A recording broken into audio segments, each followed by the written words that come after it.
Hare Krishna to all the devotees here. Welcome to our Kartik month special where we are reading and hearing pastimes from Canto 10 of Srimad Bhagavatam. So far we have covered quite a few pastimes of the Lord, including Krishna stealing the garments of the gopis, the wives of the brahmanas being blessed when they get darshan of the Lord and have an opportunity to serve him. We talked about Govardhan Leela. That spans over 4 chapters. Now we're going to come to one more nice pastime, and then we'll go into actually the Gopi Gita. So we've been talking about how the different demons represent different aspects of our life, which is consumed by many different anarthas. When we talked about the brahmanas performing their sacrifices, we said that the brahmanas demonstrated indifference to Krishna, and that was primarily caused by pride of their position as the top of the totem pole, so to speak, in Varnashrama, right? The brahmanas are considered to be the topmost when it comes to the Varna. So that can lead to pride, and pride means you can't recognize Krishna. So it was their misfortune that their pride prevented them from recognizing Krishna. And then their fear prevented them, their fear of Kamsa prevented them from going and taking darshan of Krishna. So pride and fear, 2 things that stopped them on their spiritual journey. Of course, they recognize that they had committed a big blunder, and they were just astonished at the devotion of their wives. Similarly, in the Govardhan Leela, Indra also is consumed by pride due to position. I am the king of the demigods. So 2 things that we can learn from the Govardhan Leela is pride means Krishna has to step in, especially if you consider yourself a devotee. And somehow or the other, you become proud, then Krishna has to come and maybe very gently teach you a nice lesson, which is what Krishna was worried about. Krishna was thinking, my devotee Indra, he's so consumed by pride. How will he make progress on the spiritual path? I have to intervene in my devotee's life. And therefore, Krishna had to teach Indra a lesson. The second thing that we can learn from the Govardhan Leela is that it is not necessary to worship the demigods. It is better to worship Vishnu Tattva or Lord Krishna, because occasionally the demigods get puffed up with pride, as Prabhupada would say. So today, we're going to go into a nice pastime with Nanda Maharaja and Krishna and all of the cowherd men, right? So far, we've heard pastimes of the cowherd boys, then the gopis who sing the Venu Geet. So today, we're going to look at the pastime of the cowherd men and their deep love and affection for Krishna. And then we will look at the Gopi Gita. So the Gopi Gita spans 5 chapters in the Srimad Bhagavatam. But the actual Gopi Gita is chapter 31, the first 19 verses. So we'll not be able to cover all 5 chapters of the Gopi Gita today. We'll look at 2 chapters, and then the rest of the chapters we'll cover tomorrow. So of course, Prabhupada has always warned us that we should not get into the esoteric details of the Lord's pastimes with the gopis. But since all of us are practicing devotees, we can just meditate on the love and the selflessness that the gopis had for Krishna. So today we will look first at Krishna rescuing Nanda Maharaj from the abode of Varunadev. So this particular pastime is in chapter 28 of the Bhagavatam, canto number 10. So Vyasadeva says, one day Nanda Maharaj worshipped Janardana on the day of Ekadashi, and he kept a Nirjal fast. And the following day, Nanda Maharaj wanted to break the fast by taking a holy dip in the Kalindi river or the Yamuna river, so that this would be Dwadashi. Now, somehow or the other, it is said that Nanda Maharaj apparently entered the water in the dark of the night, not checking to see whether it was an auspicious time or an inauspicious time. So because apparently he entered the waters of the Yamuna during an inauspicious time, one of the demoniac servants of Varuna captures him and takes him to the kingdom of Varunadev.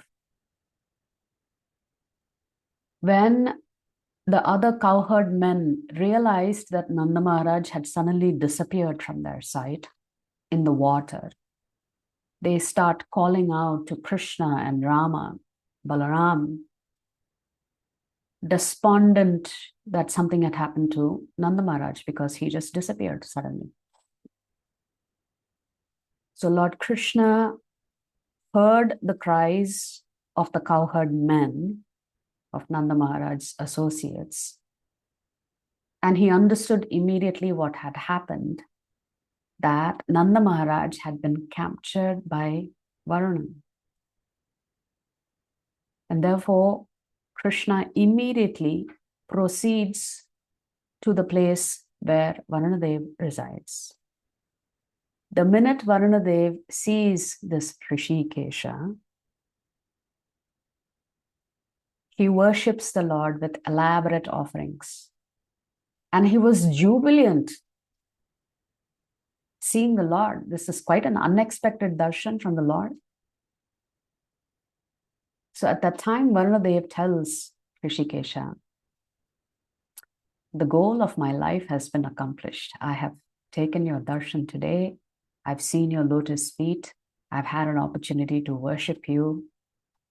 And now I believe my life has become perfect because you have benedicted me with your appearance. And so like this, Varunadev is glorifying the Lord, paying his obeisances. And he says, yes, I know why you have come. You've come for your father, who's sitting right here. What can I say? One of my servants was really, really foolish and ignorant. He really did not understand what his duty was. So please, forgive me, forgive us, Varunadev says. So even though the servant had made the mistake, the master accepts the responsibility. So everything the master has to accept the responsibility. So here Varunadev is asking the Lord for forgiveness for what had happened with his father.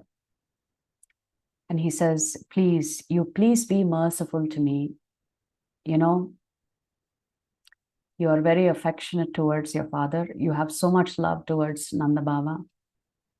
Yes, we release him back into your company. So please take him home.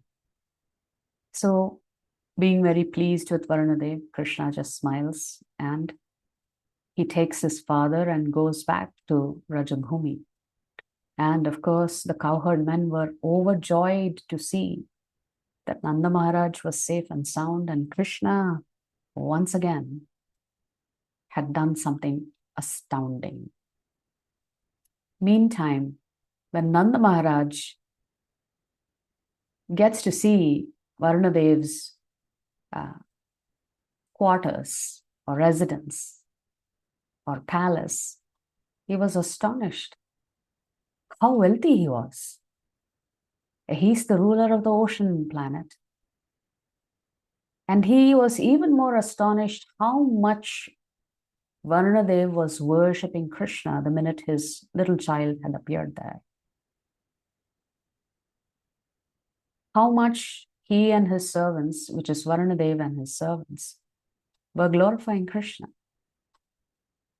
So what do you do when you have witnessed something astonishing? You are anxious to share it with your friends, with your family. Do you know what happened? And so Nanda Maharaj describes to the other cowherd men what had happened. He had visited the palaces of Varnadev. He witnessed how Varnadev worshipped his son, and how Varnadev begged for forgiveness. So Nanda Maharaj was, of course, astonished, and now hearing this particular pastime, even the cowherd men began to think, this Krishna is a great personality. And they were thinking, how fortunate is Nanda Maharaj that he got to witness this beautiful pastime between Krishna and Varnadev. And they were thinking, will we ever be so fortunate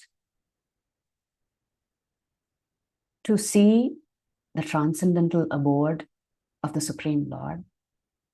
That's all. They were all just thinking, Varnadev witnessed this wonderful pastime. Will we ever get the opportunity to see the spiritual world? So see, the cowherd men were considering themselves to be quite fallen. They didn't know, would they have that good fortune? They had the best of fortunes. They were personally associating with the Supreme Personality of Godhead, but they didn't recognize him that way. But the Lord, as Antaryami, knew what their desire was. And Shukadev Goswami and Srila Vyasadeva write that the Lord was so compassionate, he wanted to fulfill the desires of the cowherd men. And he thought, so many Jivatmas are wandering up planetary systems, lower planetary systems. They are just cycling through this birth and death again and again. They're doing it without full knowledge. They actually really don't know what their real destination is. So the Lord thought, let me give a glimpse of this destination to this cowherd men who are so nicely serving me and serving Nanda Maharaj. So the all merciful Hari gives the cowherd man a glimpse of the spiritual world. Through his Yogamaya potency, what sages do not get to see, or they strive very, very hard for many, many lifetimes before they can actually enter the spiritual abode of the Lord. Here, the simple cowherd men, through the Yogamaya potency of Lord Krishna, Krishna brings them to what is called the Brahma Hrida. He reveals to them the spiritual world by, when they take a dip into the river Kalindi and they go down into the water, they are able to see the entire spiritual world.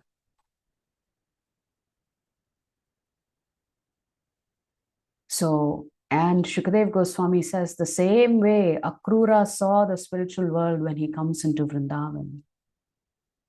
In that same way, the cowherd men see the planet of the absolute truth. Now, in terms of sequencing, Akrura has not even come yet. Akrura will come pretty soon in a future chapter. But since Shukadev Goswami already has heard this Srimad Bhagavata Katha, he knows that Akrura will also witness the spiritual world because of the benediction of Krishna. And hence he says, the same thing Akrura also saw when he enters Vrindavan. So what can possibly happen when you see the spiritual world and you get a glimpse of the spiritual world? you are going to go into transcendental bliss. If you see the transcendental abode, you will experience transcendental bliss. And what else did Krishna show them? That in this transcendental abode, Krishna himself was there. And he was surrounded by the personified Vedas who were all worshipping Krishna. So generally we understand that the Vrajavasis never thought of Krishna as a Supreme Lord. Mother Yashoda was shown the universal form in the mouth of Krishna, but Krishna makes her forget it. Nanda Maharaj describes what Gargamuni had told him about Krishna to all the cowherd men, but seems like they forgot it. The Lord personally shows his spiritual abode to Nanda Maharaj and to all the cowherd men. But they soon forget that Krishna is the Supreme Lord, because how can the Lord enjoy the rasas with his devotees if they constantly think that he is a Supreme Personality of Godhead? Therefore, through the potency of Yoga Maya, they very quickly forget, right? They remember, but they forget. You know how it is. So which brings us to the beginning of the Gopi Gita, which is chapter 29, and we'll do chapter 30 today. So Krishna had made a promise that one day he will fulfill the desires of the gopis. And so it is a beautiful autumn night. And Srila Vyasadeva writes that Krishna personally arranged for everything to be most beautiful, to be most sublime, and to be most perfect. So on this autumn night, Krishna was thinking, I have made this promise to fulfill the desires of the gopis. And therefore, through his internal potency, there was a full moon. It is Sharad Purnima. And the moon is a golden reddish complexion. And Krishna picks up his flute and begins to play a particular note.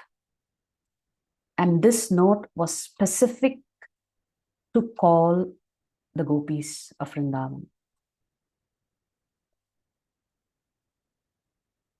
So just hearing the flute, all the young women in Vrindavan, their minds became agitated with love for Krishna. So the lover was calling them, and they were in a hurry to go meet him. So here, Shukadeva Goswami describes the mood of the gopis. You know, some of them were milking the cows, but the minute they heard Krishna's flute, the note, they just stopped and hurried off to see Krishna. It was the dead of the night. Some of them were boiling milk on the stove. Some of them were baking some nice cakes in the oven. But the urgency was not that they had to finish their duties and tasks at home before they could go meet Krishna. The urgency was, just like the Brahmana's wives demonstrated, the minute they heard Krishna was there, they just dropped everything. So similarly here, the gopis also exhibit that same mood. Some of them were serving their husbands, some of them were feeding their children, some of them were taking a bath, some of them were having their evening meals, some of them were dressing up. It didn't matter what they were doing. Immediately, they stopped whatever activities it was that they were engaged in, and they rushed off to see Krishna. So sometimes the clothes were in different positions. They got so nervous and anxious when they heard the flute sound. They may have put a earring in one ear and forgotten the other ear. They would have put the mascara on their lips and maybe lipstick on their eyelids. So they were just in thorough ecstasy. So we understand that Krishna has cast a spell on them to show us how dedicated the gopis are to him. So exactly as in the pastime of the Brahmanas' wives, where the husbands and fathers and brothers and sons and relatives try to stop them, here also the gopis' relatives try to stop them. But Shukadev Goswami says it is too late because Krishna had already stolen their hearts. They were so enchanted by the sound of the flute that they refused to hear the pleadings of their relatives. What are you doing? You're going out in the middle of the night. They didn't care. Here too, the great misfortune or fortune, how do you look at it? Some of the gopis were unable to leave their houses because their relatives physically prevented them from getting out.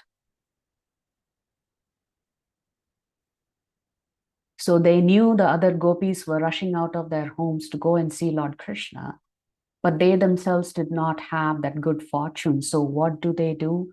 They close their eyes and begin to meditate upon Krishna with all the love that they had in their hearts for him. They were experiencing, Shukadev Goswami says, intolerable separation from Krishna. Intense agony that they didn't have the good fortune to go associate with Krishna. And Shukadev Goswami writes, because of this intense separation and intense agony, it just burnt away any impious karma that they may have had. So like this, they were meditating on the Supreme Lord, experiencing such bhava and prema for the Lord, that just thinking of him as their lover, they leave their material bodies. So they don't get to see Krishna in person, but because they have intensified their meditation on Krishna, they achieve samadhi. So in this samadhi, they have left their gross material bodies. But the gopis who ran towards Krishna also were experiencing samadhi because they gave up everything. So at this time, Parikshit Maharaj has some doubts. And he asks Shukadev Goswami, the gopis accepted Krishna as their lover. They never accepted Krishna as the supreme absolute truth. So how is it that they were able to have such pure love for the Supreme Lord? Because they didn't even acknowledge the Supreme Lord as the Supreme Lord. So his question is, if they don't see Krishna as the Supreme Lord, aren't they under the control of the three gunas? Because we said the Brahmanas, and this is my addition, this is not something that Parikshit Maharaj is asking. He's just asking, how come they never acknowledge Krishna as the Supreme Lord? That means, are they not under the control of the three gunas? So how did they free themselves from all of these material attachments?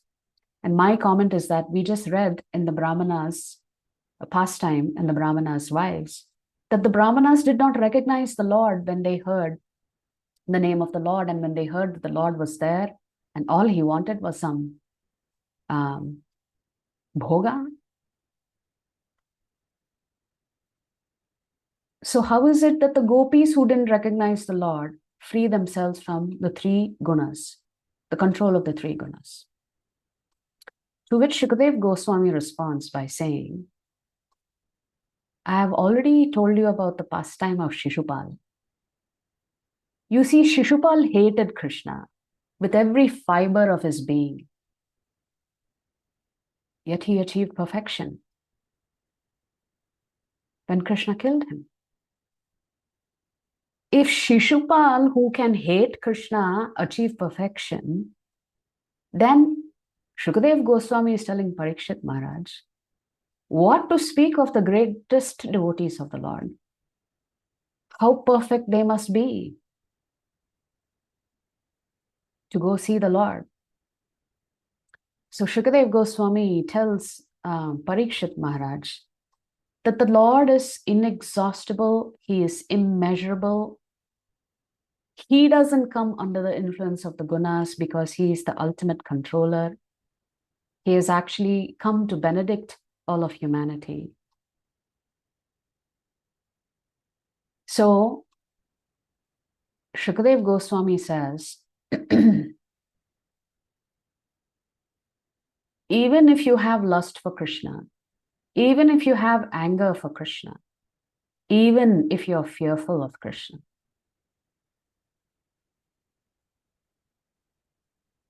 you can become absorbed in thoughts of him. Then what to speak of those who actually love him?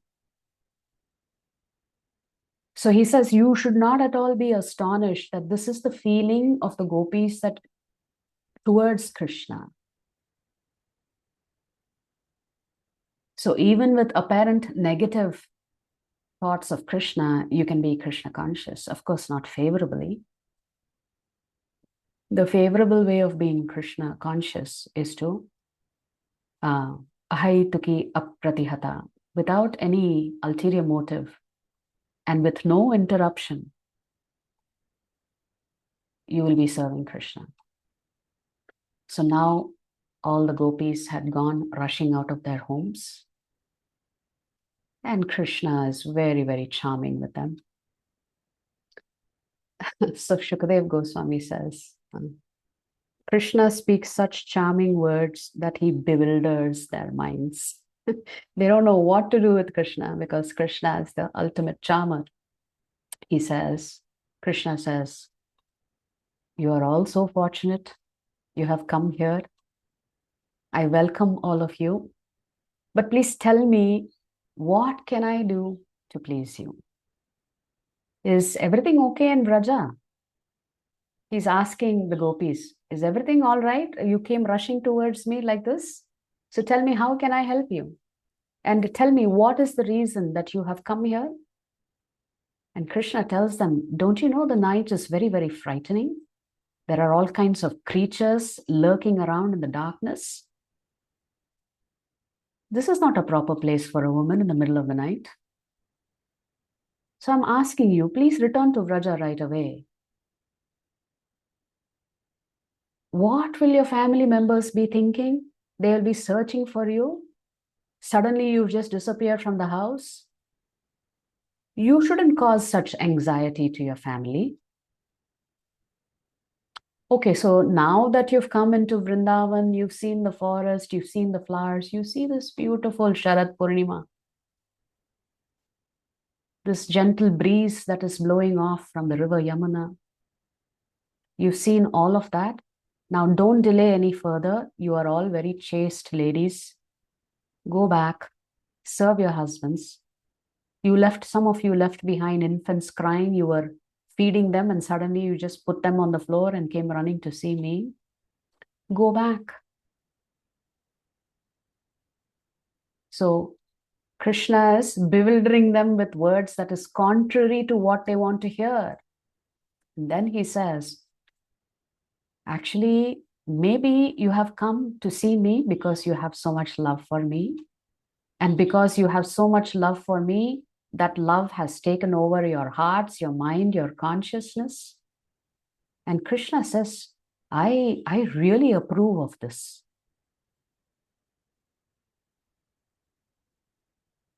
And Krishna says, all Jivatmas have a natural affection for me. But the unfortunate ones for us is that we have forgotten Krishna. So how can you have affection for Krishna if you've forgotten him? So Krishna is saying we all have natural affection for him. It is just that we have forgotten Krishna. Then Krishna says, the greatest and the highest dharma for a woman, he's telling the gopis this, is to sincerely serve her husband, behave well towards her husband's family, and take good care of her children. So Krishna is saying the greatest and most important duty of the women is to serve their family. And Krishna in Sloka 25 is telling the gopis, if you want a better destination in your next life, a woman should never abandon her husband, even if he is not religious, even if he is not Krishna conscious, even if he is obnoxious, even if he is unfortunate, even if he is fallen upon very hard times, even if he is sick, even if he is poor, even if he is not very intelligent, and even if he is very aged. Krishna says a chaste woman should never abandon her husband, irregardless of the condition, material condition of her husband.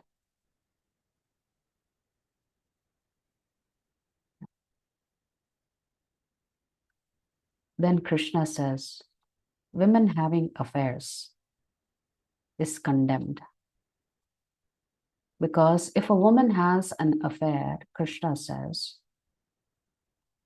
not only will she ruin her reputation, she will incur a great deal of difficulty and fear, and certainly she will not make progress. And then Krishna gives the same instruction that he has given the Brahmanas' wives about what to do. So I'll just read one of the shlokas, this very similar shloka to what Krishna had told the Brahmanas' wives. Here Krishna is telling the gopis, Shravanat darshanat dhyanan mai bhavo nikirtanat na tatha sannikarshena pratiyat tato grahan. What is Krishna saying?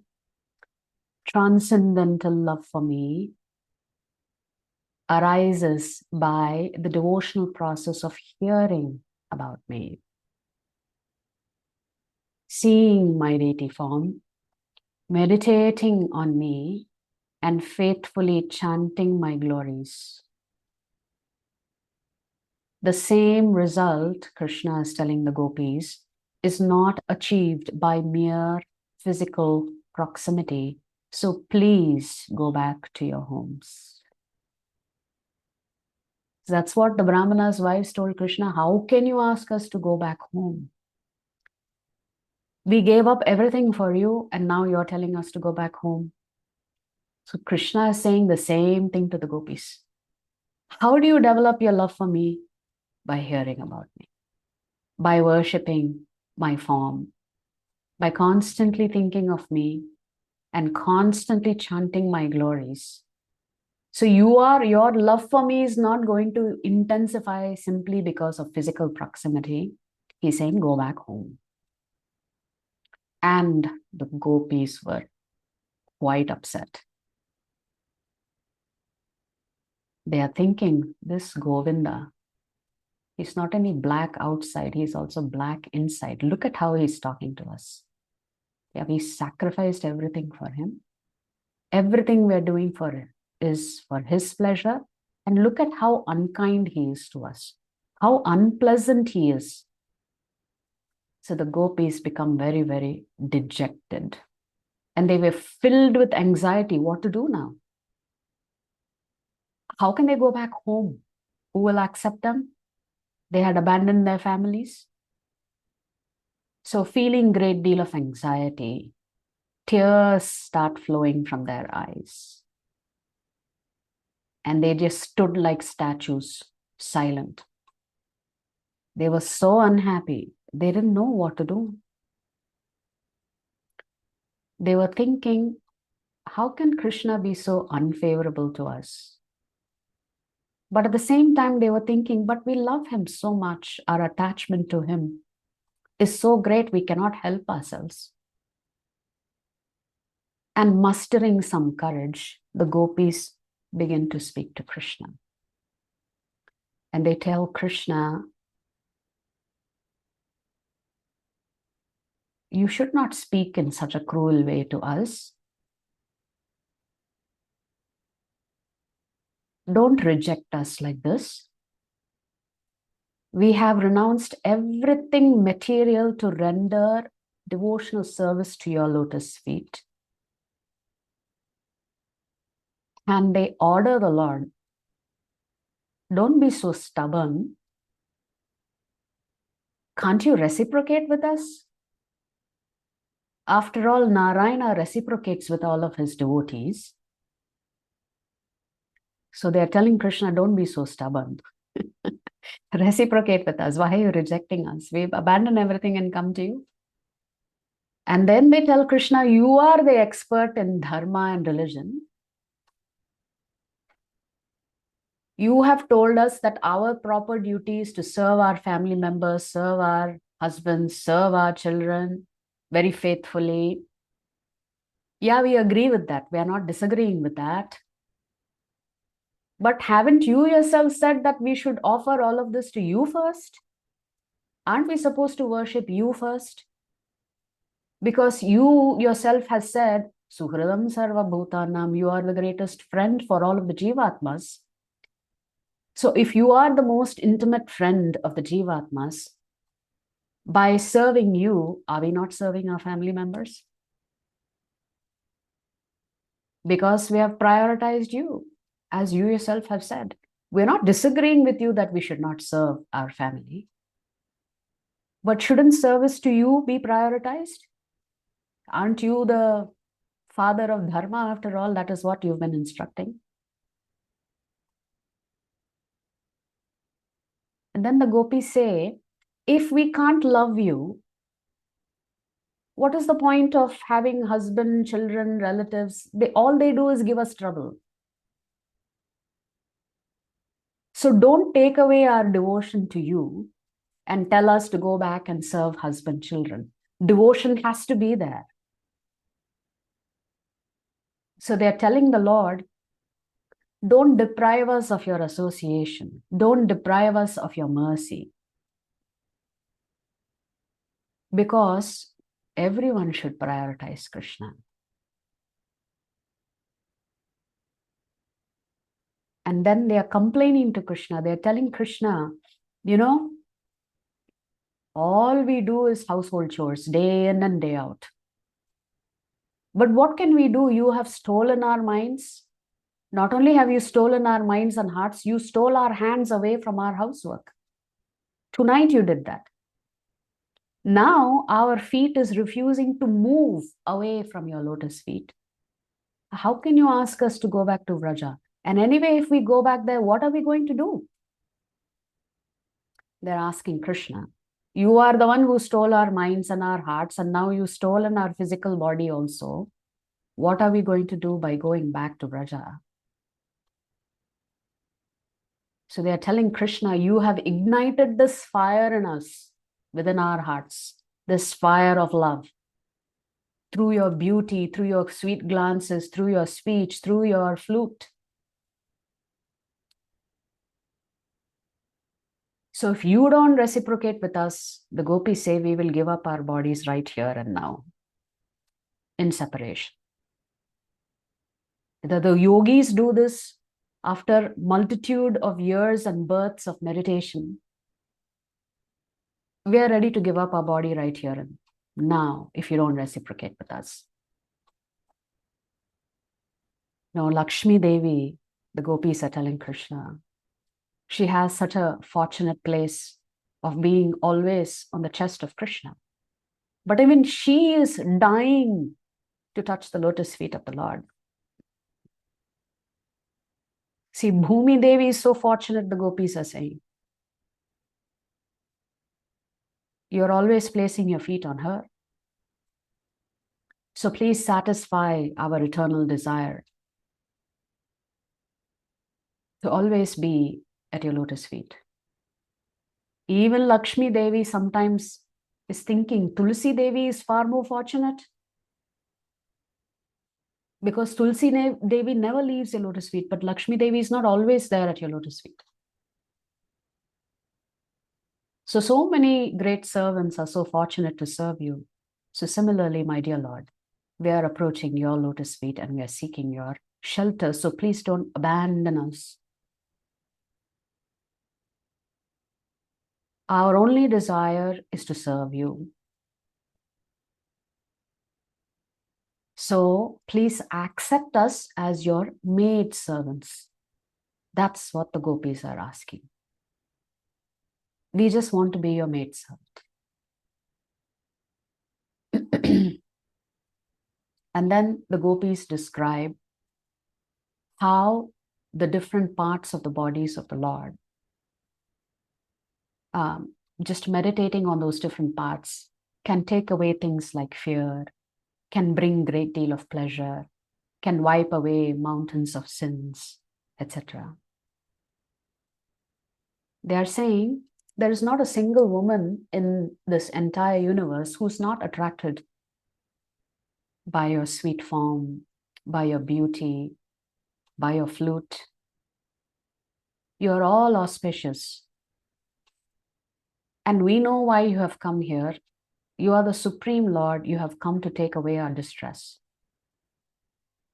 So kindly do the needful. So like this, the gopis are speaking to Krishna. And Shukadev Goswami says, after the Lord hears everything that the gopis have said, including all of their complaints to him, the Lord smiles. And he says, he begins to actually wander around the Vrajabhumi with the gopis. So like this, the gopis are singing his praises, and they're doing it loudly. And Shukadev Goswami describes how the Lord was decorated with a very long Vaijayanti mala, the mala made of 5 different forest flowers. And there, Krishna takes them to the banks of the Yamuna river. And Krishna and Srimati Radharani, although Radharani's name is not mentioned here, they sit in the center and all of the gopis are surrounding the divine couple. And somehow or the other, the gopis think Krishna is very pleased with us. We must have done something really nice. As a matter of fact, the gopis think we must be the best women on this earthly planet. That is why Krishna is spending time with us. So distress replaced by joy, replaced by a tinge of pride, because they were getting so much attention from Krishna that particular night. And Shukadev Goswami says, Lord Keshava, seeing the gopis too proud of their good fortune, wanted to relieve them of their pride and show them further mercy. Thus, he immediately disappeared. Grantraj Srimad Bhagavatam ki Jai.